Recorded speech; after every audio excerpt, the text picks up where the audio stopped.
Bien. Bonsoir à toutes et à tous. Antoine Léaumont pour la France Insoumise.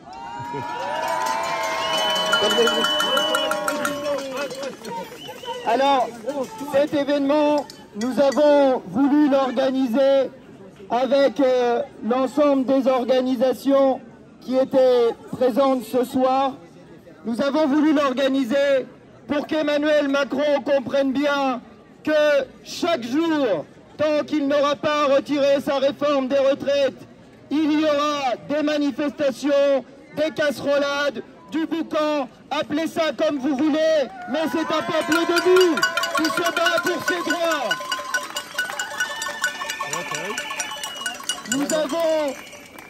Nous avons désormais compris que le président de la République est dans la panade la plus totale. Il nous a donné une date, le 14 juillet, en oubliant qu'elle aussi, c'est une date révolutionnaire.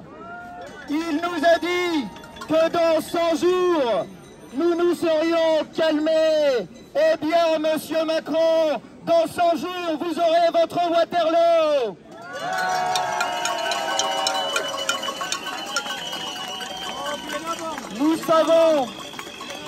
Nous savons dorénavant que la mobilisation sociale a des effets considérables sur l'agenda de ce gouvernement bourgeois. Nous le savons parce qu'Emmanuel Macron n'a cessé d'enchaîner les défaites depuis le début de la mobilisation. Il n'a pas pu accueillir Charles III. Il n'a pas pu se rendre au Stade de France. Il n'a pas pu se déplacer dans le Var. Il vient encore d'annuler un déplacement. Il a repoussé sa loi sur le SNU. Il a augmenté les bourses des étudiants parce qu'il a peur de la mobilisation des étudiants. Et il a repoussé sa loi sur l'immigration que nous combattrons si jamais elle devait arriver à un moment donné à l'Assemblée nationale. Bref, la mobilisation paye car elle perturbe leur agenda politique et quand ils l'auront compris, ils feront la seule et unique chose possible s'ils veulent continuer à gouverner ce pays, retirer la réforme des retraites.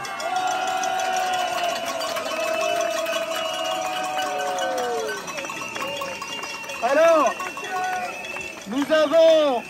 nous avons proposé de faire d'une pierre deux coups en quelque sorte, puisque nous avons proposé à la fois d'offrir une journée de mobilisation supplémentaire contre la réforme des retraites et en même temps de célébrer le glorieux héritage de la Commune de Paris. Pourquoi choisir de le faire maintenant? Parce qu'il y a 3 jours et 152 ans, la Commune de Paris proposait sa déclaration au peuple français, dans lequel elle affirmait son programme. La Commune de Paris qui a fait comme première mesure de faire en sorte que celles et ceux qui avaient des arriérés de loyer ne soient pas obligés de les payer afin qu'ils ne se retrouvent pas à la rue.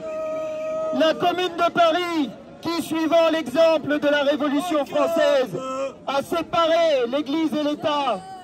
La Commune de Paris qui a pris les premières mesures pour l'égalité salariale entre les femmes et les hommes que ce gouvernement actuel refuse toujours de prendre.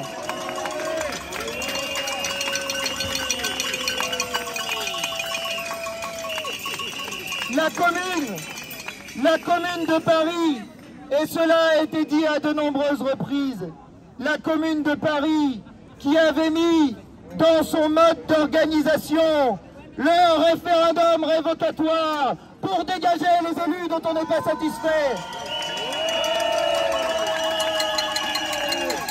Alors, chers amis, chers camarades, il faut que cette mobilisation continue jusqu'au retrait de la réforme des retraites. Nous avons un agenda bien précis. Cet agenda, c'est celui qui consiste lundi prochain, parce que nous sommes festifs, à fêter l'anniversaire de l'élection du président de la République en faisant beaucoup de bruit avec nos casseroles à l'appel d'attaque d'un certain nombre d'organisations. le 1er mai à être le plus nombreux possible dans la rue pour que cette mobilisation soit un 1er mai historique. Et puisqu'il nous faut trouver quelques idées, je vous en propose d'ores et déjà deux, mais on en trouvera d'autres d'ici là. Le 21 juin, c'est la fête de la musique. Eh bien, faisons des casserolades. Et bien sûr, le 14 juillet, c'est cette date si symbolique de notre histoire que certains célèbrent comme un événement froid et éteint, mais qui est une mémoire vivante, celle d'un peuple qui a fait une manifestation spontanée et qui a récupéré la Bastille.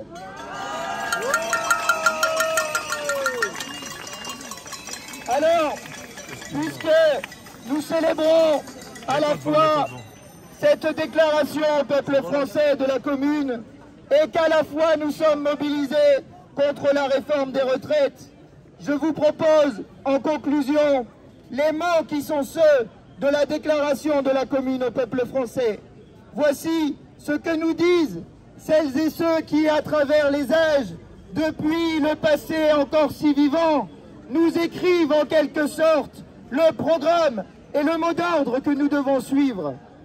Nous avons la mission d'accomplir la révolution moderne, la plus large et la plus féconde de toutes celles qui ont illustré l'histoire.